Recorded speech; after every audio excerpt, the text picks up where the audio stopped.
O tema da nossa noite é Família Fábrica de Santos. Abre sua Bíblia comigo, por favor, se você pode.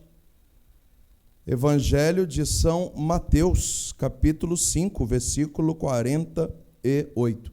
Evangelho de São Mateus, capítulo 5, versículo 48. O que Jesus vai dizer aqui está escrito 3 vezes na Bíblia, em 3 lugares diferentes, e nós vamos citá-los daqui a pouco. Jesus diz assim: portanto, sede santos, assim como o vosso Pai Celeste é santo. Palavra da salvação, glória a vós, Senhor. Nós sabemos muito bem que os 5 primeiros livros da Bíblia são chamados os livros da lei. Os judeus chamam de Torá, nós cristãos chamamos de Pentateuco. Portanto, Deus quis pessoalmente na Torá, no livro da lei, deixar registrado Levíticos capítulo 11, versículo 44. Sede santos, porque eu sou santo. Percebe que essa palavra santidade, então, aparece primeiro como lei, e se é lei, mas é o próprio Pai quem quis estabelecer a lei. E qual é a lei? Vocês precisam ser santos, porque eu, o Pai do céu, sou santo também. Agora Jesus está dando um ensinamento dentro do templo. E dando um ensinamento dentro do templo, ele está falando sobre quê? Sobre a lei.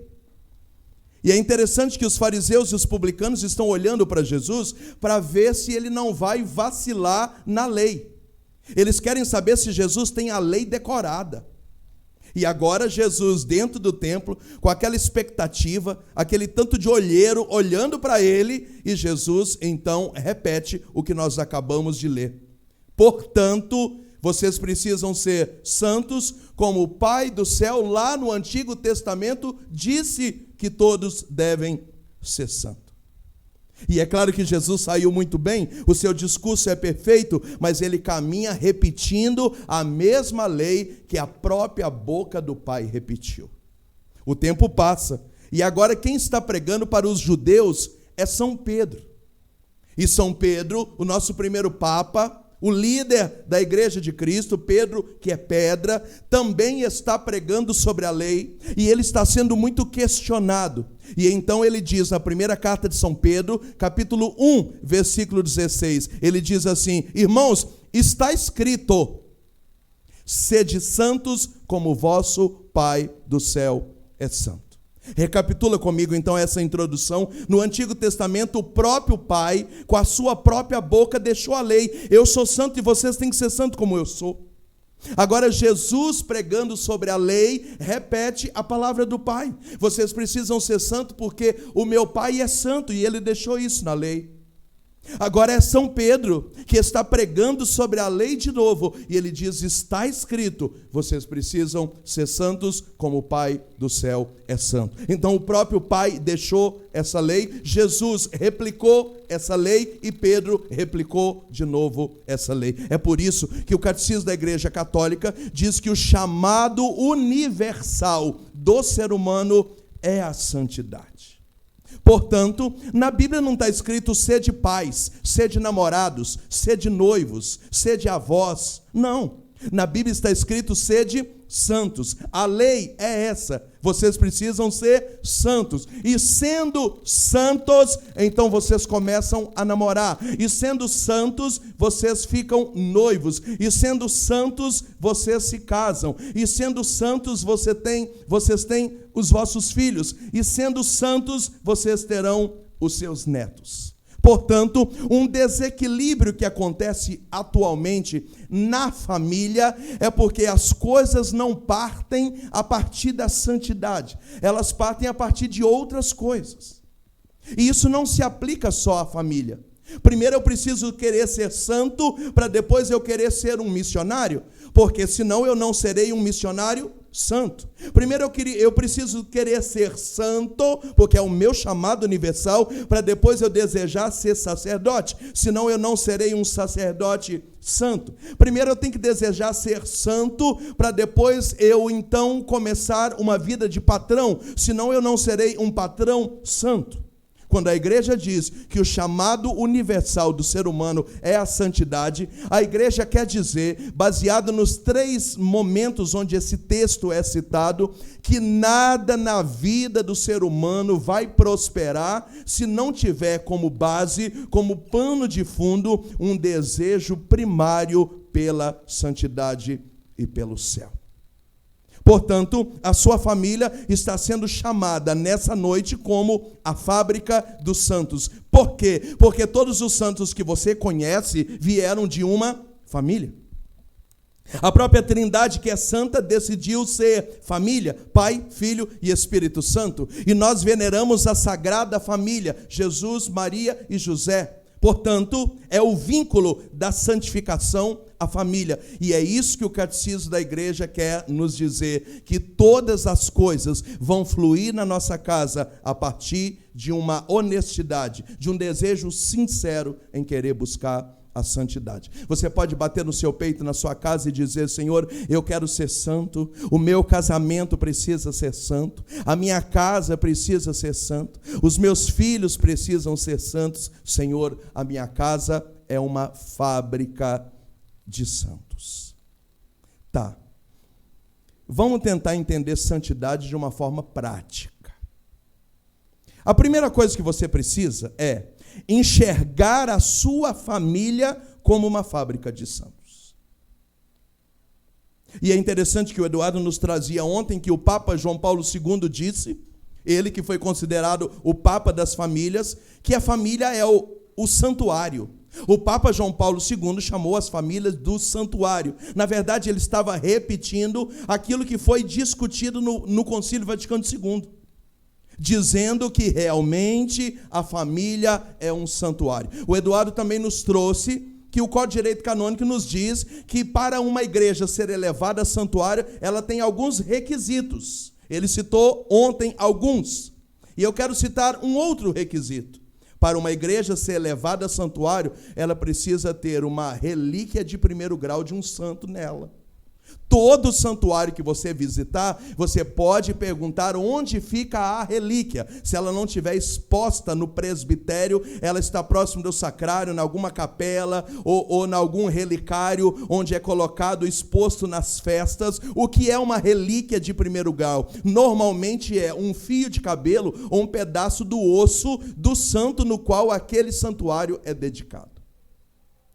Portanto, nós somos pessoas inteligentes. Nós estamos entendendo que um santuário precisa ter uma relíquia, um vestígio de 1º grau de um santo lá dentro. Portanto, quando o Concílio Vaticano II chamou a família de santuário, e quando o Papa João Paulo II continuou dizendo, e ele não disse isso só uma vez, foram vários momentos nas suas homilias que ele fazia questão de lembrar que a família é um santuário. Se a sua família é um santuário, se a minha família é um santuário, significa que dentro da nossa família é necessário e é possível ter uma relíquia de santo de 1º grau. Quem é esse santo? Somos nós, os habitantes dessa casa. Portanto, você precisa enxergar a sua família como uma fábrica onde esses santos nascem. Quando você admira Santa Teresinha, de onde Santa Teresinha nasceu? Da santidade de São Luís e Santa Zélia. Quando você admira, por exemplo, Santa Rita de Cássia, de onde vem a santidade de Santa Rita de Cássia? É ela que antes de ser religiosa foi esposa e foi mãe de 2 filhos. Quando você tem o seu santo de devoção e você admira cada um deles, onde começou essa santidade? No convento, no mosteiro, no seminário, na paróquia? Não. Nasceu a partir de uma família. Então a igreja está desde o Concílio Vaticano II nos convidando a olhar para a nossa família e dizendo: eu vou ser santo é aqui, o lugar que eu tenho que ser santo é aqui, a forma de santidade está aqui dentro. Olha o que eu vou te dizer, a santidade não está fora da sua casa, ela está dentro da sua casa. E é interessante que a igreja cada dia mais vai nos entendendo isso.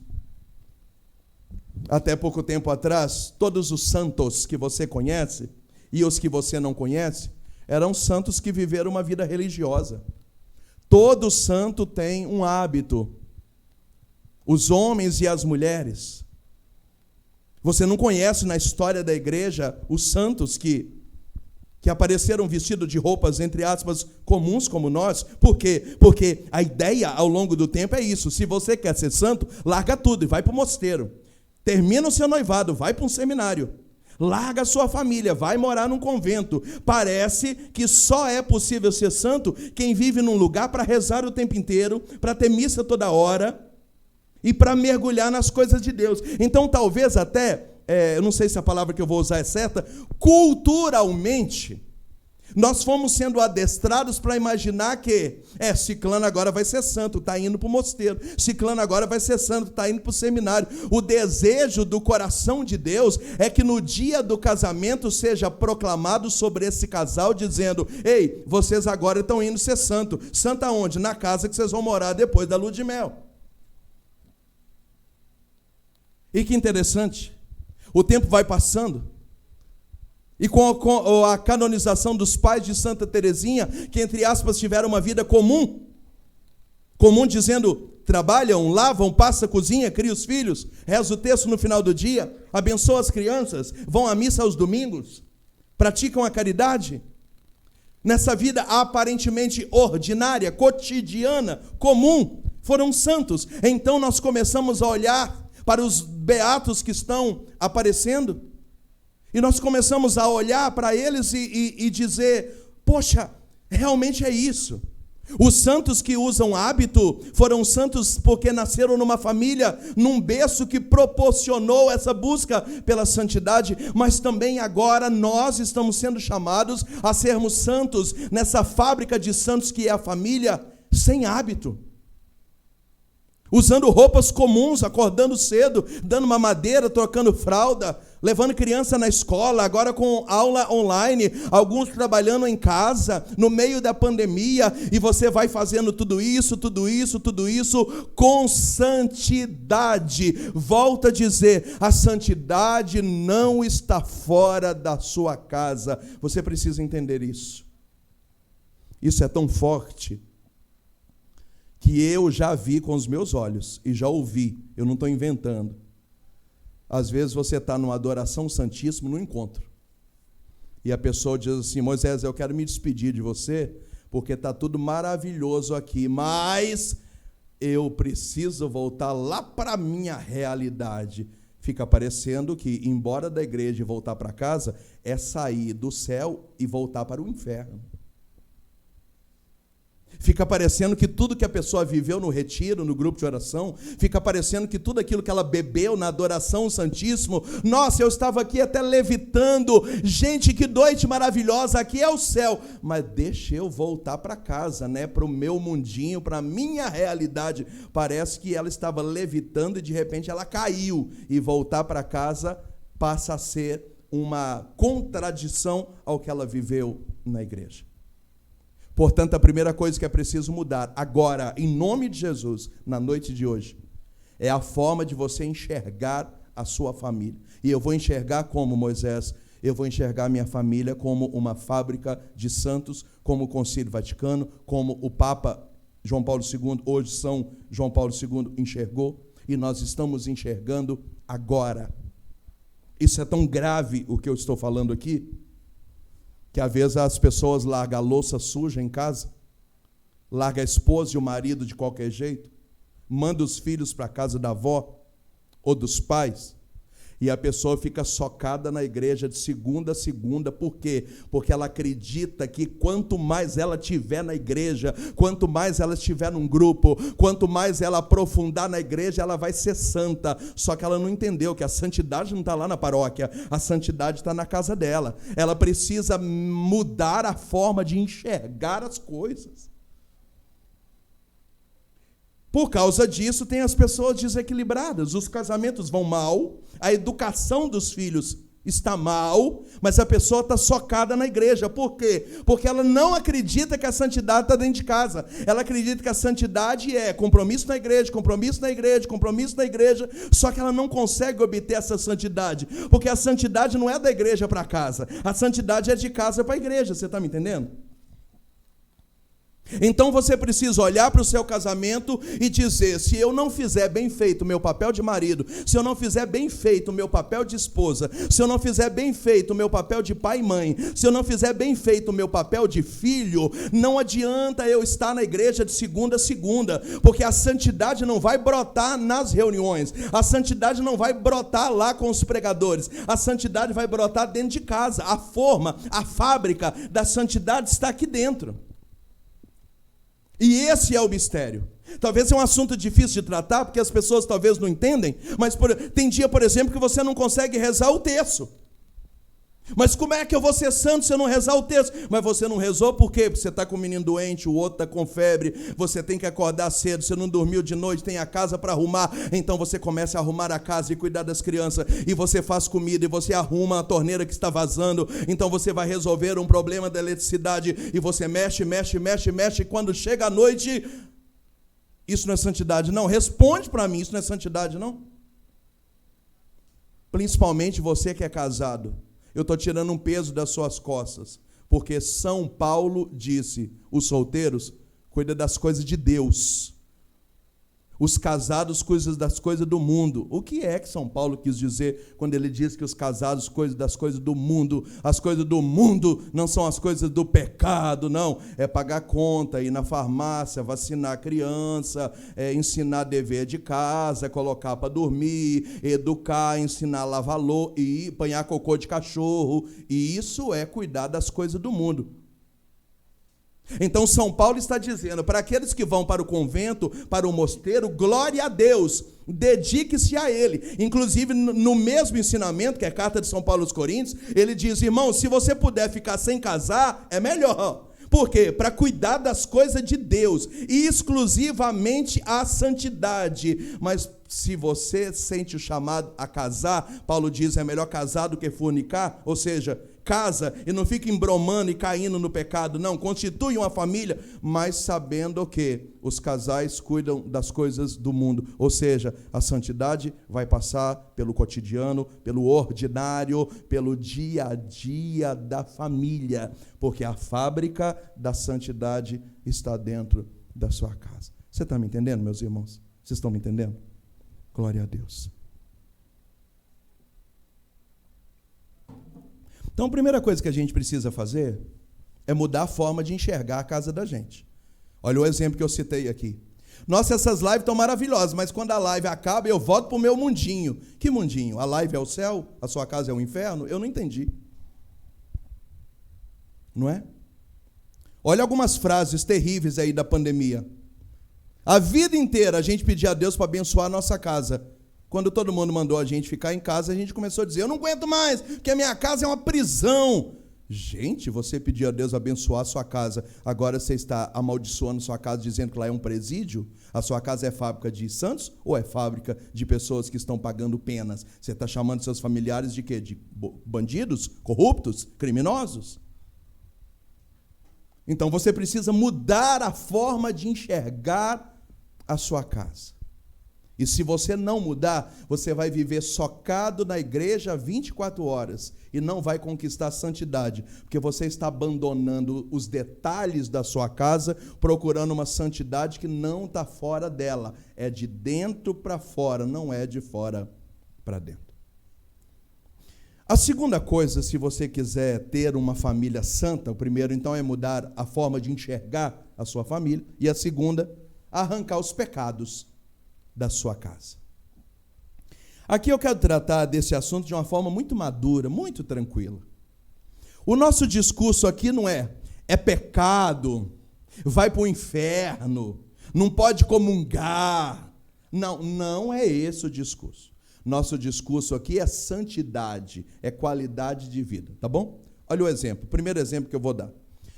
Por que a igreja pede por um casal de namorado e noivos viver castidade? É simples. Ah, porque se não viver castidade é o pecado da fornicação. Porque casais de namorados que têm relação sexual não podem comungar. Porque se a gente morrer em pecado, a gente vai para o inferno. Irmão, esqueça nesse momento aqui agora, esse troço de vai para o inferno, eu não vou poder comungar. Vamos olhar para um outro detalhe. 90% dos casais de namorados que nós já atendemos, quando a vida sexual entrou precocemente, porque a relação sexual foi feita para o casamento, não foi feito para anterior ou extra casamento, o amor esfriou. Porque quando entra a intimidade carnal, São Paulo diz que quem semeia na carne, colhe na carne, e quem semeia no espírito, colhe no espírito. Então, casais de namorados que têm relação, eles já não têm mais o mesmo carinho, não tem o brilho no olhar, já não tem um encantamento, já não olha nos olhos, já não tem aquela paixão. É por isso que muitos deles já querem morar junto, não querem casar na igreja, não querem vestir de noiva, muitos não querem usar aliança, não concordam em usar aliança. Por quê? Porque depois que você planta na carne, aquele brilhantismo do relacionamento, ele acaba, ele vira um relacionamento muito comum. E ele se torna tão comum que às vezes os dois se tratam como irmãos, não pega na mão, já não tem aquele carinho, aquele chamego, aquele cheiro, aquela sedução positivamente falando. Por quê? Porque a vida carnal tira esse brilhantismo da relação. Então, às vezes, a mulher está namorando com aquele homem 4, 5, 6 anos. Não larga por quê? Porque já acostumou. Já foram para a cama. Não tem por que largar. Mas também não tem mais amor, não tem paixão, não tem brilhantismo, não tem saudade, não tem sedução, não tem plano de viver junto. Por quê? Para que nós vamos casar, ir para a lua de mel? Para quê? Para que nós vamos olhar nos olhos, conversar sobre sonhos? Para quê? Então um fica no celular, o outro fica no celular, e os dois se encontram quando estão com desejos carnais. Aí rola aquela paixão que termina na cama. E os dois ficarão vazios até o próximo dia de novo.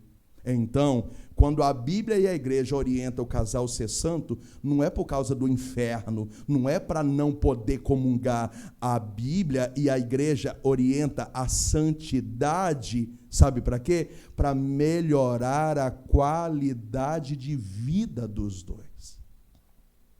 Se você pegar um casal que vive no pecado e um casal que vive na santidade, não precisa abrir a boca, é perceptível olhar para um casal e olhar para outro. A cena é totalmente oposta daqueles que vivem na santidade e daqueles que perderam a santidade. Então, você precisa fazer o quê? Arrancar os pecados da sua casa.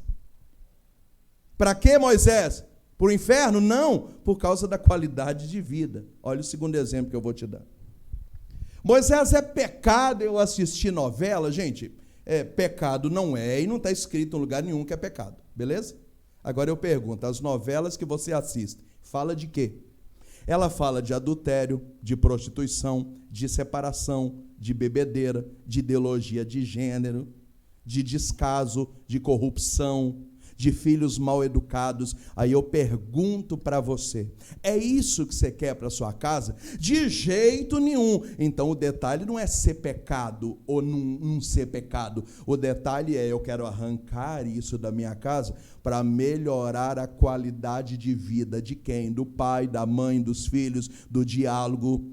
Por isso que os documentos católicos sobre família batem sempre na tecla, desliga a TV de noite, a família precisa sentar na mesa, precisa conversar. Então a novela rouba essa qualidade da relação. E o problema é que os católicos hoje é essa ideia do pode ou não pode, né? As perguntas é isso, pode ou não pode? Vai para o inferno ou não vai? Não é esse o detalhe. Não é esse o detalhe. A minha pergunta é, vai gerar qualidade de vida? Não. Então tira. E alguém vai perguntar para você, você parou de assistir esses programas por causa da igreja? Não. Para eu melhorar a qualidade de vida aqui em casa. O que é isso? É fábrica de santos. Alguém vai perguntar, você foi proibido pelo seu padre de assistir essas coisas? Está escrito em algum lugar na Bíblia ou na igreja que é pecado assistir? Você diz, não está escrito em lugar nenhum. Mas eu decidi porque eu quero melhorar a qualidade de vida da minha família. Então, é uma forma diferente de enxergar as coisas. Exemplo número 3. São 27 textos bíblicos que falam de bebida. Não quero entrar em detalhes aqui. Mas algum deles diz que beber é pecado? Não, a orientação da igreja é que você saiba beber com moderação, com equilíbrio. Sim, sim. A igreja não vai proibir ninguém beber, e não vai mesmo. Aí eu pergunto para você, você é casado de novo, já teve problema com alcoolismo na sua família, já teve problema com alcoolismo na família da sua esposa ou do seu marido, você tem filho pequeno, você tem adolescente em casa, todo final de semana sua casa está cheia de gente, e o povo jogando baralho, e dando risada, e escutando aquelas músicas malucas, e bebendo até de madrugada. Eu pergunto para você, é isso que você quer para o futuro da sua família? É isso que você quer para o seu casamento, para os seus filhos? Não, Moisés, é claro que não. Então não precisa ninguém dizer que é pecado, não é pecado.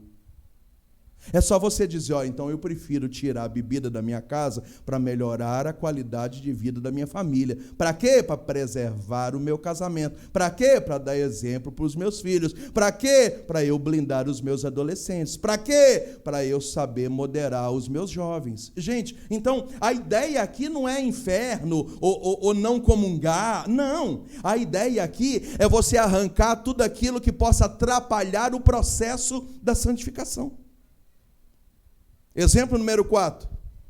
Existe algum lugar que está escrito que você não pode escutar outra música fora da igreja? Não. É pecado escutar música secular? Não. Aí eu pergunto para você, as músicas que são escutadas na sua casa, elas falam de quê? Moisés, elas falam de dor de cotovelo, paixão não correspondida, elas falam de traição, elas falam de ir para o bar beber, elas falam de descer até o chão, elas falam de bumbum não sei da onde, elas têm duplicidade. Aí eu pergunto para você, é isso que você quer para os seus filhos? Não. É isso que você quer para dentro do seu casamento? Não. Então o detalhe aqui é certo ou errado, não é? O detalhe aqui é você dizer, esse tipo de música a gente vai tirar da nossa casa para melhorar a qualidade de vida e dos ouvidos das pessoas que eu amo. Então é isso. Nós estamos falando aqui de sensatez, está entendendo? É sensatez. Então, a dica número 1 é olhar a sua casa de forma diferente, olhar ela como uma fábrica de santos. A dica número 2 é arrancar da sua casa tudo aquilo que, sendo pecado ou não, possa atrapalhar a qualidade de vida da sua família. Olha um exemplo que eu vou dar agora que não tem nada a ver nem com pecado, nem com nada. Por exemplo, é legal cada um comer numa hora diferente? Você vai lá, come, o outro chega meia hora depois, esquenta, o outro chega e põe no micro-ondas, o outro come no quarto. É isso que você quer para a sua família? Não sentar na mesa, não fazer uma oração, não agradecer a comida? É isso que você quer? Tudo disperso? Cada um chega e come como se fosse self-service? Não, Moisés, não é. Então arranca isso. O detalhe não é o padre falou domingo que está errado. Não é o padre, não. É você que diz, não está legal, a gente precisa ficar mais junto, nós estamos perdendo o controle das coisas. A mesa é o único momento que a gente tem para se juntar. Se não é no almoço, é na janta. Então, vamos ficar junto. Se todo mundo trabalha e estuda, então no final de semana é sagrado. É sagrado sentar na mesa no domingo, é sagrado rezar para comer, é sagrado a gente fazer uma oração, é sagrado. Então, é uma forma de você arrancar tudo aquilo que tira a qualidade de vida da sua casa. Amém? Terceira coisa. A sua casa precisa fabricar virtudes. Tem um texto muito perigoso de ser interpretado na Bíblia. É quando houve a expulsão de um demônio, Jesus expulsou na Bíblia 3 demônios, e após a expulsão do demônio, Jesus soltou uma frase que meio estranha, meio perigosa. Jesus diz assim: se o demônio vai embora e ele acha a casa vazia, ele volta trazendo 7 piores. Esse texto já foi interpretado para tudo quanto é banda que você pensar. E eu não estou dizendo que eu sou o dono da interpretação, não. Eu vou dar uma outra interpretação. Se a gente acabou de falar que você vai tirar tudo aquilo que atrapalha, vamos, entre aspas, chamar isso de demônios? Vamos. Então, se você vai arrancar esses demônios da sua casa, os comportamentos, as atitudes, as coisas, as músicas que não prestam, as roupas indecentes, os programas, vai tirar a bebida, não sei, você vai tirar o vício de falar alto, não sei, você vai arrancando. Essa casa fica vazia, amém? Então, Jesus quis dizer que para essas coisas não voltarem trazendo mais 7, você precisa preencher essa casa vazia com alguma coisa. E os santos dizem que no lugar daquilo que a gente arranca, a gente precisa preencher com virtudes. Então é mais ou menos assim, você renuncia à grosseria, e para a grosseria não voltar 7 vezes pior, você coloca no lugar da grosseria a humildade. Você arranca um vício e coloca no lugar do vício o quê? Um jogo para brincar em família?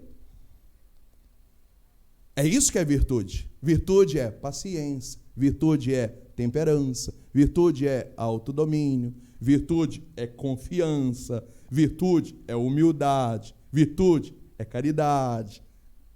Isso é virtude. Onde a pessoa precisa adquirir isso? Na rua? Não. Na igreja? Não. É em casa.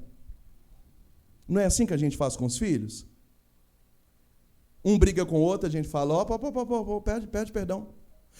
Pede perdão, não é assim? A gente está ensinando o que para os filhos? Virtude. Então, a briga sai e entra no lugar o quê? A virtude. Pede perdão. Não é isso? O papai não teve dinheiro para comprar um para cada, não. Eu comprei para um e vocês vão dividir, tá bom? Sem briga, vão dividir por igual. O que você está ensinando? A expulsar o demônio do egoísmo e colocar a virtude da caridade, partilha, doação, não é isso? Então é na casa da gente que você aprende. E aprende por quê? Porque um ajuda o outro. São essas coisas que às vezes eu não consigo entender quando você vai escutar um casal, né? Moisés, eu falo com ele não escuta. Ou ela diz assim, ela não escuta ninguém. Gente, mas se eu não escutar a mulher que dorme do meu lado, se eu não tentar aprender com ela, se eu não pedir a ajuda para ela, para eu ser melhor, eu vou pedir para quem? Então, a igreja acredita que a família é o lugar das virtudes, por quê? Porque a esposa tem como vontade, desejo e obrigação a santificação dos seus maridos. Não é isso que está escrito no livro dos Provérbios? Que a mulher sábia santifica o seu marido. Assim como o marido que quer mudar, ele faz o quê? Ele vai santificando a esposa. Não, meu amor, não é por aqui. Não, meu bem, não é do jeito que você está pensando. Amor, calma, não é assim. Isso é um processo de virtudes. O marido ajuda a esposa a ter virtudes, a esposa ajuda o marido a ter virtude, e os dois juntos vão ensinar os filhos a ter virtudes. Filha, dessa forma que você está se comportando está errado. Essa ignorância sua está errada. Essa forma de você tratar a sua irmã está errada. Essa forma de você correr na frente para pegar o pedaço maior está errado. Então, a fábrica de santos virtuosos é dentro da casa da gente. Por quê? Porque um santifica o outro. É claro que nós poderíamos falar aqui também como outro tópico a vida de oração, mas nós temos uma noite só sobre esse assunto e eu quero deixá-lo de lado. Eu escolhi para essa noite, então, 3 coisas. Primeiro, para a sua família cumprir esse chamado universal que é a santidade. Primeiro, você enxergar a sua casa com outros olhos. Com que olhos? Aqui é uma fábrica de santos. Se eu não for santo aqui, eu não vou ser em lugar nenhum, né? Depois, eu arrancar tudo aquilo que seja pecado, ou comportamento, ou coisa que tira a qualidade de vida da minha casa. Então, a minha casa vai passar por um processo de purificação, de santificação. É isso mesmo. Vai arrancando. E depois que arrancar tudo, a casa vai ficar vazia. E para isso tudo não voltar com 7, você faz o quê? Vai preenchendo com virtude. Por isso que a família é o lugar do perdão, a família é o lugar do amor, a família é o lugar da paciência, a família é o lugar da caridade, a família é o lugar da humildade, a família é o lugar da partilha, a família é o lugar de dividir aquilo que tem. De respeitar um que fala, deixar o outro falar primeiro, não interromper, não é isso? É isso. Então nós estamos aprendendo nessa noite que santidade não é tão difícil igual a gente pensa, não. É só a gente viver a vida ordinária, cotidiana, entre aspas, comum, normal, de uma forma correta. Então, santidade é viver as coisas tranquilas de uma forma correta. Não foi que perguntaram para São Domingo Sávio? Domingo Sávio, você está jogando bola agora. Se Jesus fosse voltar, para onde você ia? Para nenhum lugar, vou continuar jogando bola. Por quê? Porque eu estou jogando bola na santidade. Se ele voltar agora e pegar eu jogando bola, vai pegar eu jogando bola.